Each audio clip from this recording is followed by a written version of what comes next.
क्या आपको पता है देश में कितनी जातियां हैं? जी हाँ, बिल्कुल नहीं पता हो, क्योंकि वो जातियां तो मुझे खुद को नहीं पता, तो आपको क्या खाक पता होंगे? ऐसा ये नहीं कह रहा कि आपने रिसर्च अच्छी नहीं की होगी। हमने खूब रिसर्च करी, फिर भी हम जातियां जुटा नहीं पाए, क्योंकि ये सारा जो डाटा का काम होता है सरकार का होता है। पर अब सरकार इस पे ध्यान नहीं दे रही है। क्यों नहीं ध्यान दे रही है, इसके ऊपर भी बात कर लेते हैं। तो थोड़ा आपको विस्तार से बता दें कि नीतीश कुमार यानी बिहार की सरकार और उनके विपक्ष में जितनी भी पार्टियां खड़ी हैं, सब मिलजुल कर प्रधानमंत्री को एक एप्लीकेशन बार बार दे रही है कि भाई देश में जातिगत जनगणना करवाई जाए, जिससे हमारे देश में जितनी जातियां हैं उसके बारे में पता चल सके। पर केंद्र सरकार हाथ बार बार खड़ा कर देती है और इनडायरेक्टली कोई ना कोई बहाना बनाकर कहती है कि योग्य नहीं, जरूरत नहीं है इसके लिए। फिर भी क्यों जरूरत पड़ रही है? आप धर्म की जनगणना कर लेते हैं पर जाति की क्यों नहीं? तो पहले हम हिस्ट्री की बात कर लेते हैं।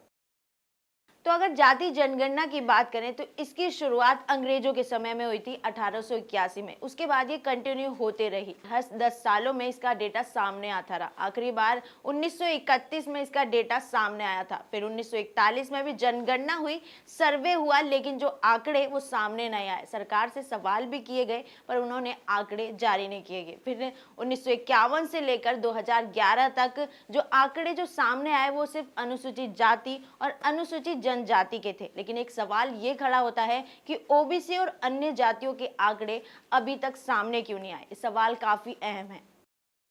तो जैसा आपने हिस्ट्री को जाना, अब समझते हैं कि आखिर सरकार क्यों रोक लगा रही है।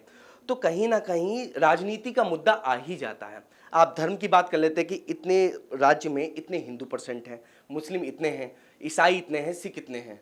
आखिर बाकी लोग जाति की बात क्यों नहीं करते? अगर जाति की बात करेंगे, एग्जाम्पल के तौर पर समझते हैं कि आप एक ब्राह्मण समाज से हैं और आपके एरिया में इतने ब्राह्मण हैं, आपको पता चल जाएगा, तो उसके हिसाब से आप अपनी जातिगत रणनीति अपना सकते हैं।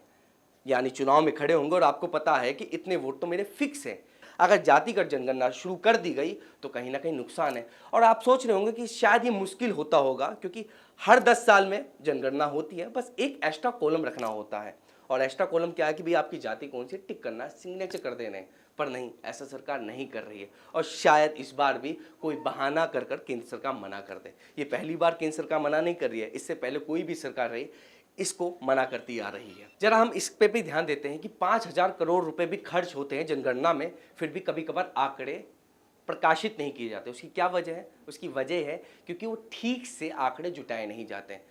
जुटाने का काम किसका होता है? आसान शब्दों में समझे कि जो शिक्षक होते हैं उनका ही काम होता है कि आप जनगणना के आंकड़े करें। पर हम क्या करवाते हैं हमारे देश में? पैसा बचाने के चक्कर में आंगनवाड़ी का काम ले लीजिए, या फिर जो पोलियो बूथ पिलाते हैं उनका काम ले लीजिए, वो लोग जनगणना करते हैं। या फिर छोटे मोटे जो गाँव के जो प्रधान के सहायक होते हैं उनके थ्रू आंकड़े जुटाए जाते हैं। और कहीं ना कहीं ये आंकड़े लापरवाही की तरह जुटाए जाते हैं, इसलिए प्रकाशित जानबूझकर नहीं करते।